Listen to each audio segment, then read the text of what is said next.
Hi, and welcome back to part two of the Understanding Sensory Needs and Increasing Participation workshop. So, revisiting our overall training objectives, in part one, we looked at understanding sensory processing and how it influences engagement and participation.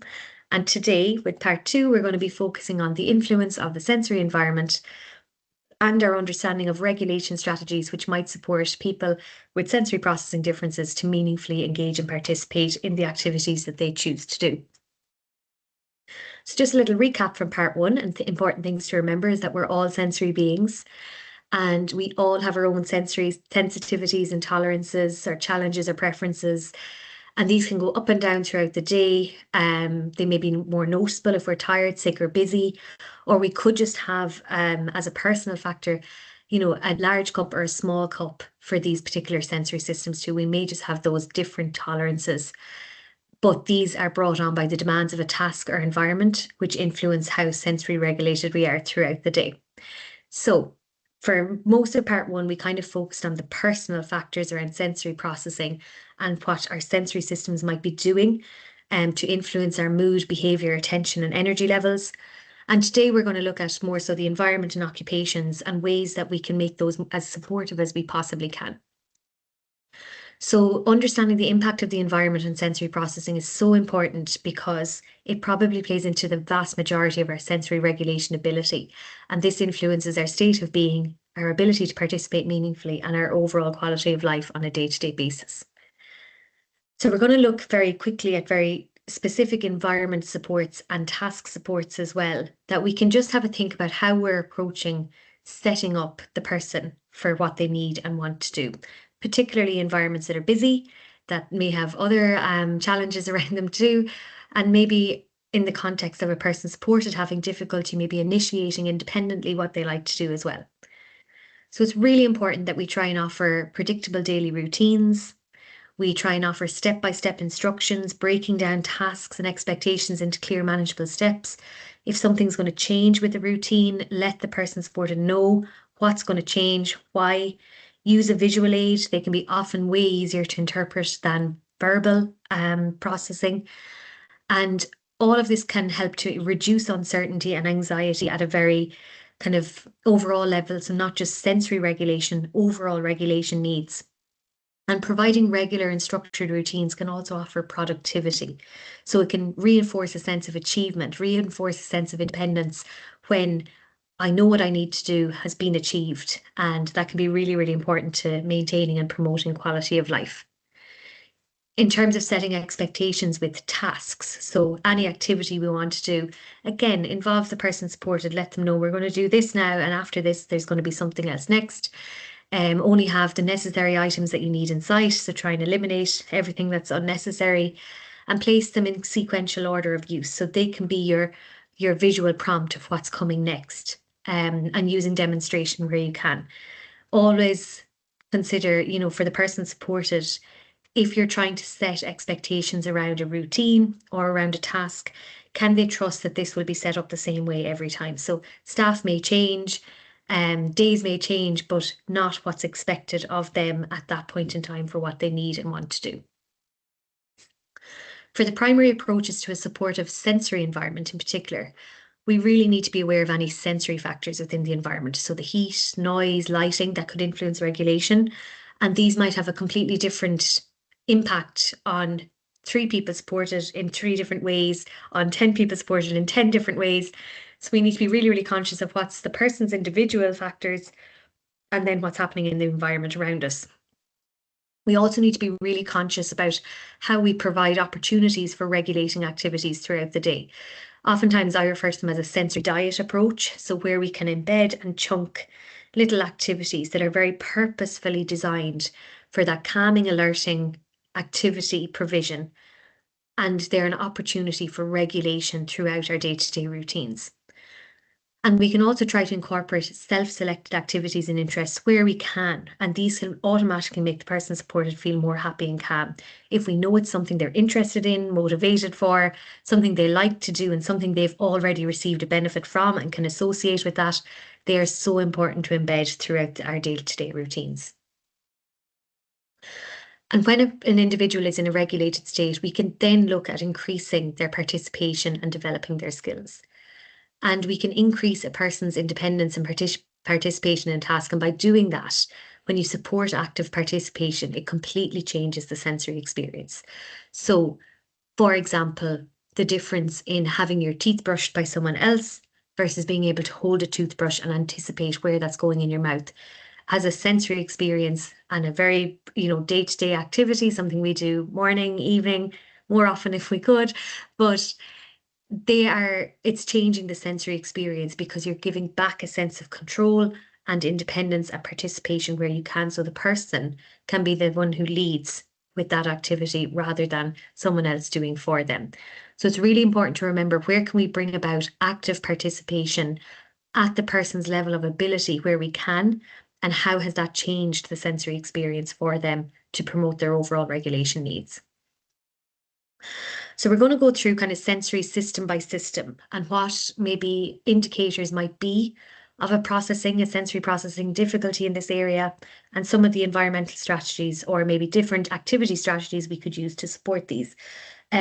These are not going to cover everybody. They're also going to be a snapshot of profiles. There's always a lot of differences too. We're focusing on this over and under responsive need or reactivity or modulation difficulties to support regulation. But there's also a wider range of sensory processing difficulties that might be out there. This is just more typically what we can see to promote that calm and alert state. So, as with anything, please be conscious of risks that might apply with anything that you're introducing with the people that we support. So always be aware of what their individual risk levels are. It might be a ligature risk with an item, whether they might choke, might be falls risk, potential emotional stresses can also be a risk too. But always try and compare that with the benefit of introducing what you can and why you're introducing it too. So it'll always assist decision making with risk assessment, and also the provision of supervision is going to eliminate quite a lot of these risks that might apply when initially thought to. So what's really important to remember as well is that introducing new strategies and equipment all the time, all need time to become familiar. You need time. Some people supported may adjust to this within a day. Some people supported may need something introduced very consistently over 6 months for it to become familiar. And sensory strategies in general are always intended as proactive strategies to help maintain a regulated state. If trying to introduce a sensory strategy at the point of overwhelm, it may be a case that they don't actually recognise the need or benefit for it at that point in time. They've already reached a state of, like we said, that sensory overload or fight, flight, freeze response. And we really want to try and embed the sensory strategies throughout the day before that point as an intended proactive element to maintain regulation levels. So looking at ways to support interoception or all of our internal sensations. Biggest thing you can do is set up a routine or a support for anyone who finds it difficult to anticipate those needs.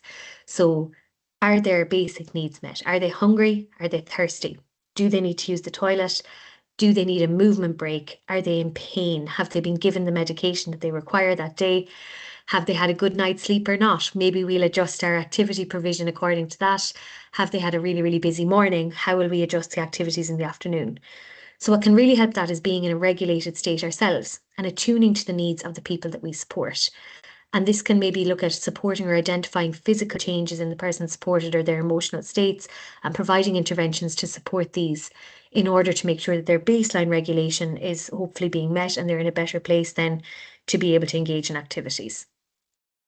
Looking at our visual system, so indicators of visual processing differences for a person supported, or something that might make you think, oh, maybe there's a sensory system here at play. I'm not going to go through all of them for all of the senses because I definitely wouldn't get it done in half an hour. But what I kind of refer to is maybe seeking or avoiding. So where somebody's under responsive, maybe needing more input and seeking more input. And then where somebody has a smaller cup, so where they're very, very sensitive to stimuli, they may be over responsive, needing much less, and they may avoid or try and withdraw from that activity or that particular sense. So where somebody might have an indicator that they have a large cup for visual processing needs, by liking bright, reflective, spinny objects, it might be very drawn towards visual information and visual environments and be very intrigued by these, very curious about these. If a visual system becomes overwhelmed quite quickly, that might look for a person supported like they're distracted by too much visual stimuli. They may feel uncomfortable in strong sunlight. They may cover their eyes, squint, or prefer to be in the dark, and typically like to have less information around them. So we just need to be aware very much of how cluttered the visual stimuli is in our environment, and we can often forget this too.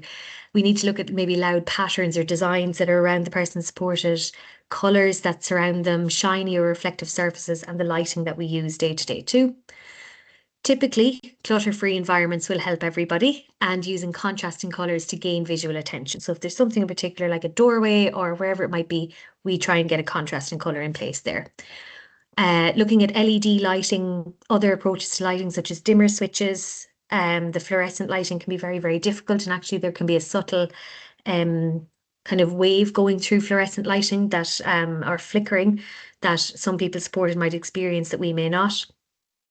Using or considering plain blinds instead of slatted or the office blinds, and offering kind of compensatory approaches like sunglasses, peaked hats when outdoors or indoors if this is too bright for somebody. For anyone who maybe seeks a little bit more visual stimulation, you can always provide access to items like lava lamps, spin wheels, handheld items, or even use smart TVs in a way that you can put up a visual sequence or visual pattern, or use an app on a phone to try and stimulate this need too if they require more of this input.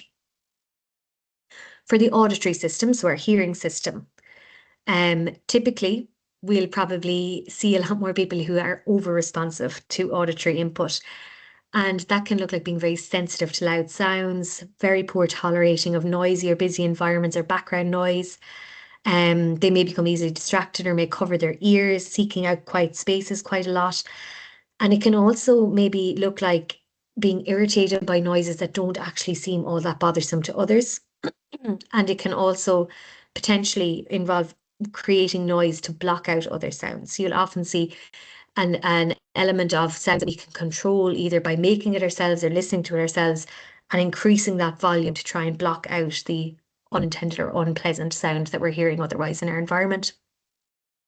An under-responsive indicator, someone that needs more, is potentially somebody who has difficulty following verbal instructions.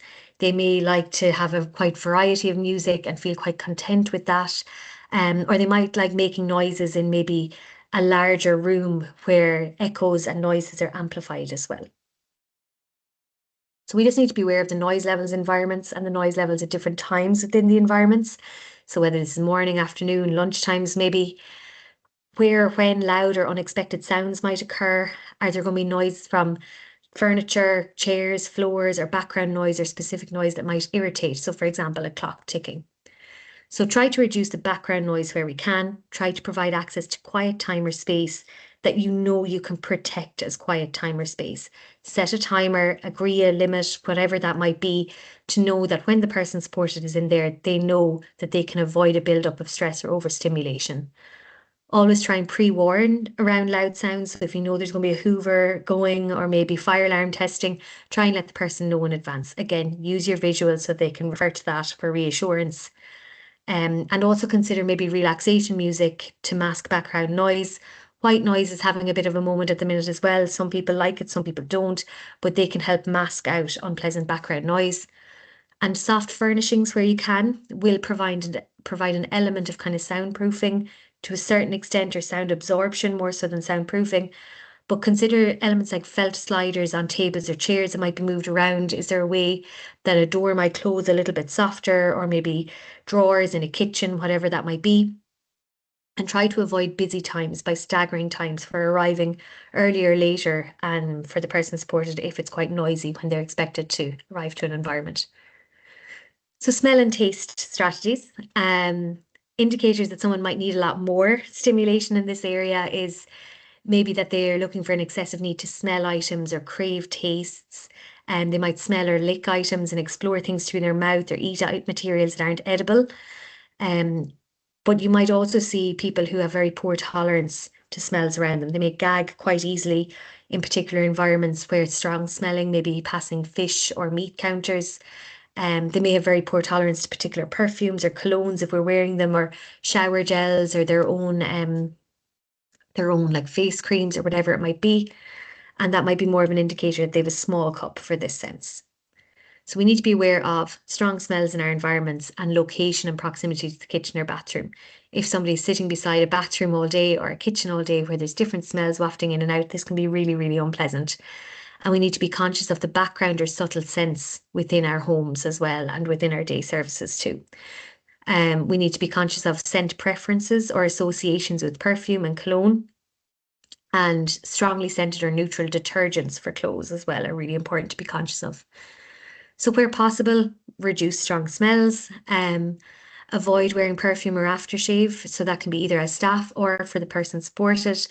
Try and stick with neutral products in general for grooming products, cleaning products, and respect sensory preferences around food or smells. If there's a particular type that people tend to avoid, that's okay. Is there a way that we can get their nutritional needs in another way without offering that particular item?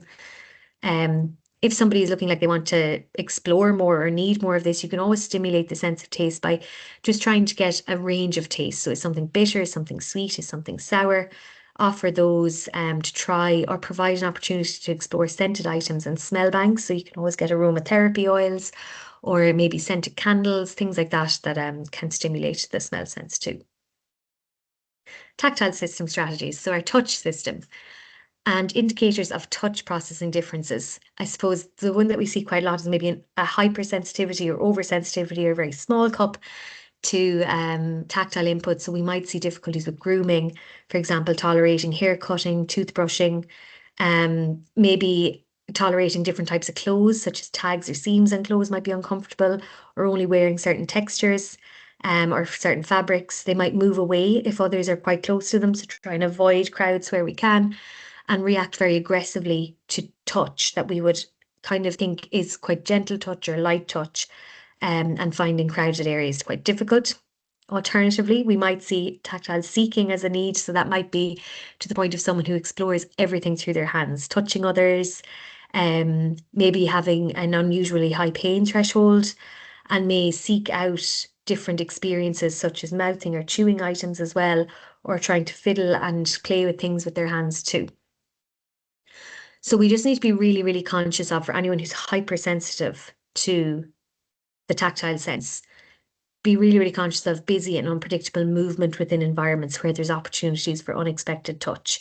This can automatically place someone at a really heightened, vigilant state of just being aware of when is someone going to maybe unintentionally hit off my elbow or maybe walk past my back, and I don't have this awareness. So try and think of where the person is located within high volume areas. So are they right beside a door where everyone's passing them, or could they be in the corner where they've got a clear line of vision to who's coming close to them?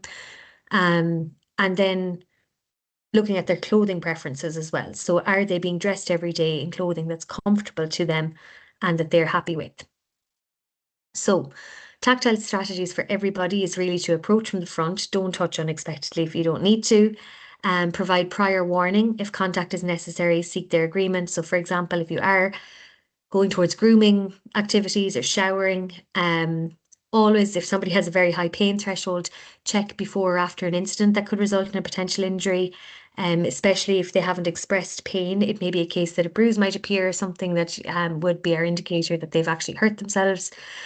And always respect sensory preferences around touch. So offer gloves, try and offer compensatory approaches, I guess, if we know that we're going to place a person in a situation that they won't be comfortable with. And if they're seeking touch, always provide an opportunity for tactile exploration. These can be clay work, arts and crafts. I think there's a list on the next slide, but it's really important to remember that deep pressure touch is quite calming and light pressure touch can be alerting. And I'll go into this a little bit more in our proprioception sense in a bit too. So these are just a general suggestion for activities that promote tactile sensory input. There's some nice ideas there. Swimming is really, really nice because you always have the tactile input of the water if you can tolerate that too. And you can come back to this list at any time. And again, there's going to be suppliers mentioned at the end where you can find some of these items too. Just a little word on fidgets. Can be really helpful for those with a need for movement or touch and support, feeling calm, focused and attentive. Fidgets can be squeezed, stretched, poked, manipulated, and what's really nice about them is they can be easily brought around in a coat pocket or a small bag to use on the go. Often they're very short-lived. They're very, very short-lived. They might only be for 10, 15 seconds and move on to another activity. But it can also help that sense of regulation throughout a day, and having access to something that we can fidget with our hands, provide that stimulation and be ready to move on to the next activity again.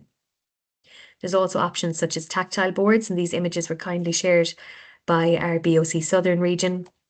Some of them are more pediatric focused, but it could be a case of developing what kind of like activities or choices that a person supported seems to be drawn to, and just getting them onto a board, having them available for use, for fiddling, for playing with, for maybe encouraging interaction, stories. Why do you like that? What do you remember about this? Why do you associate with that? And it can be a really nice communication facilitation too. So looking at vestibular system strategies, so this is our balance system. Some of these might be indicating that we need more is that rocking, pacing, spinning, seeking out movement. Whereas maybe an indicator that we're a little bit sensitive to movement might be a fear of heights, disliking traveling in a car or bus, dislikes maybe having their head moved or using elevators or escalators where they might feel a bit unsteady. So we just need to be aware of how accessible our environments are and opportunities for safe movement. How much space do we have? Or potentially does a person need more supports for this too? Access to equipment. So do we have the equipment that we can access to meet this need, or where might that be in the community that if we don't have it ourselves? And how often is our body moving throughout the day, or what pace or intensity is this at? So if we're going through our day very, very easy, sedentary, we're not necessarily meeting that movement seeking need. Sometimes we need to increase the pace or increase the intensity and increase how often we are moving our body throughout the day, really. So for vestibular activity suggestions, there's a few of them there too. And in general, as a rule of thumb, slow rhythmic movement is calming and fast. So the idea of being in one line, so like a rocking chair or a swing that's simply moving forward and back or swaying from side to side, is quite calming, whereas fast, irregular movement, so if we're on a rotational swing or if we're dancing or if we're twirling, can be alerting.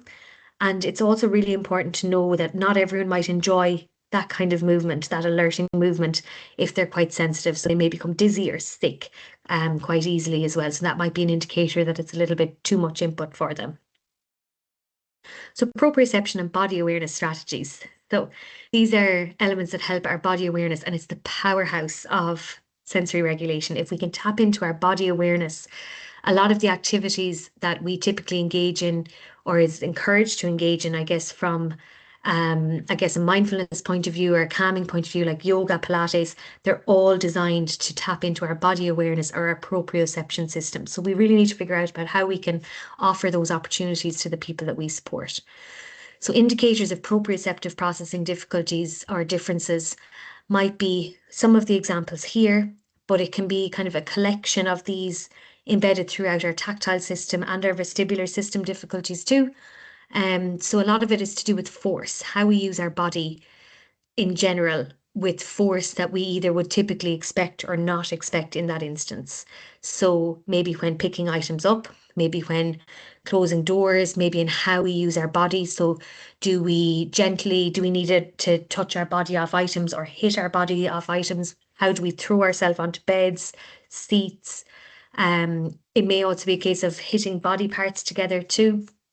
That's what we might see to indicate that we need a little bit more proprioceptive input during our day-to-day. So it's activated anytime we push or pull on objects. So if we think of maybe opening or closing a car door or a fridge door, and anytime the joints are compressed together or stretched apart. So if we're jumping up and down, or if we're maybe hanging on monkey bars, we're getting a stretch within our joints. And we just need to be aware of, again, accessibility. Are we providing environments that support this? Are they level access? And the opportunity for proprioceptive activities within our daily routine. So really think about, where do we get our proprioceptive activities, and is the person supported getting that too? It's a really, really calming and organizing effect on the body if we can get that proprioceptive sense triggered, particularly if we're feeling overstimulated or overwhelmed in any of our senses. So proprioception has a really magic touch of being linked with quite a lot of our senses to dampen down that hypervigilant, hyper-aroused, sensory shutdown response and try and calm and modulate and regulate our body to organize and plan what we need to do next.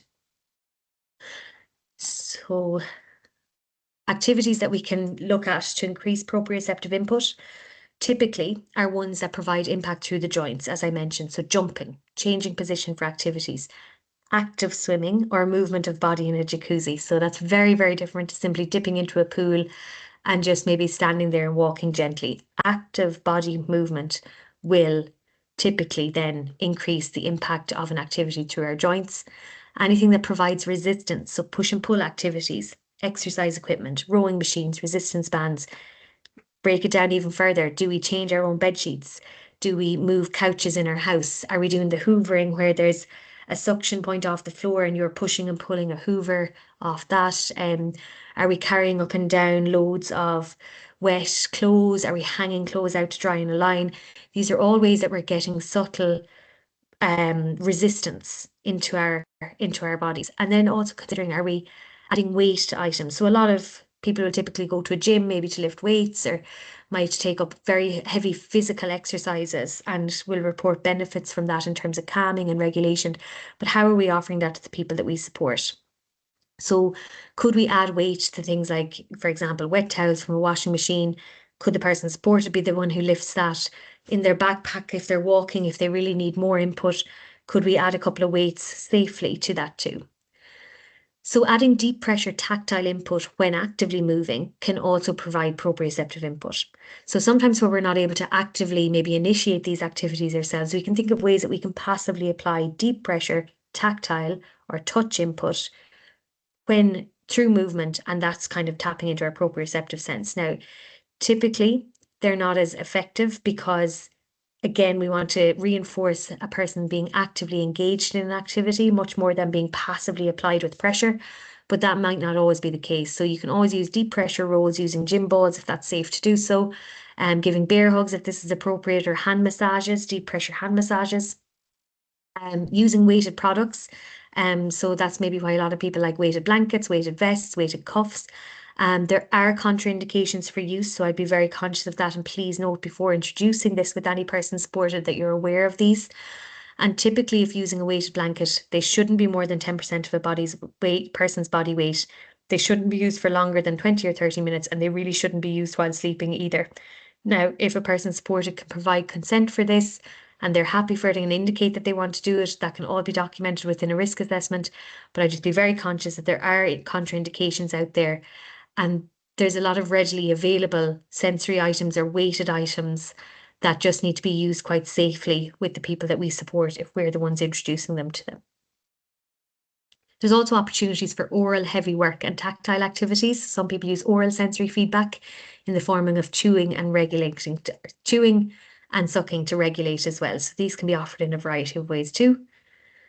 Just as kind of a general rule of thumb around activity provision, alerting activities are typically fast, moderate, high intensity. They might be more complex, more challenging. They might have a higher demand on the person supported. They might be new.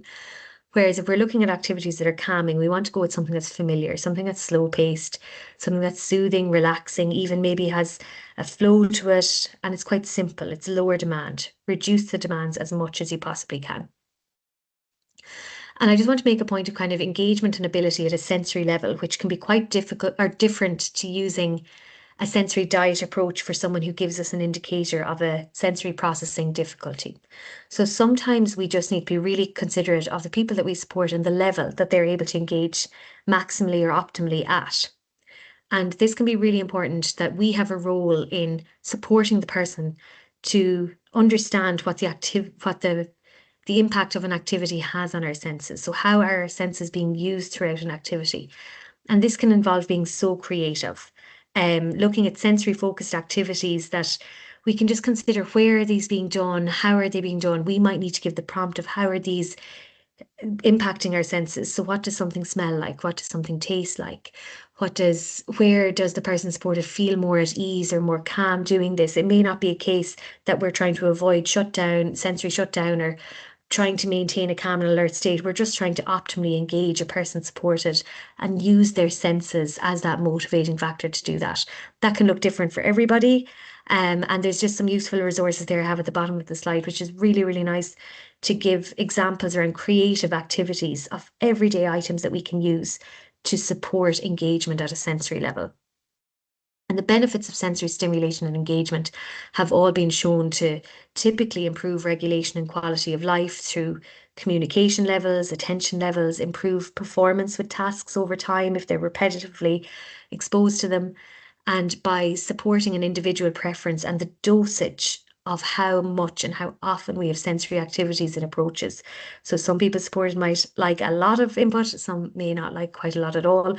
The dosage might be 10 activities in an hour. Others might be maybe one activity in a day. It just depends. And it's really important to know what our individual preferences are. So the take-home summary for this is that, I suppose, from a sensory processing perspective, we're always looking at the person, environment, and occupation.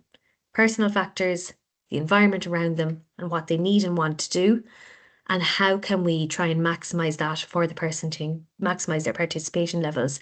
And particularly from a sensory perspective, we want to be really, really conscious about how different sensations in our environment, such as textures, light, sights, smells, sounds, movement, pressure, or our internal body states are influencing our mood, behavior, attention, and energy.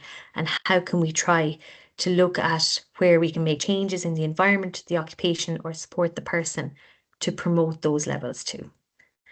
And this is just a quick slide on useful suppliers or links for sensory equipment, yes, but also where we can get them through everyday items. So I know Mr. Price, Tesco, Little Aldi, Deals, Amazon have all availability. And I really would encourage you having a look at maybe the Spiral Foundation resources and the Sensory Integration Education Network. They have free courses that come up from time to time. And if you're looking at sensory rooms in particular for advice, there's also suppliers that are mentioned there that can be consulted on for their expertise too.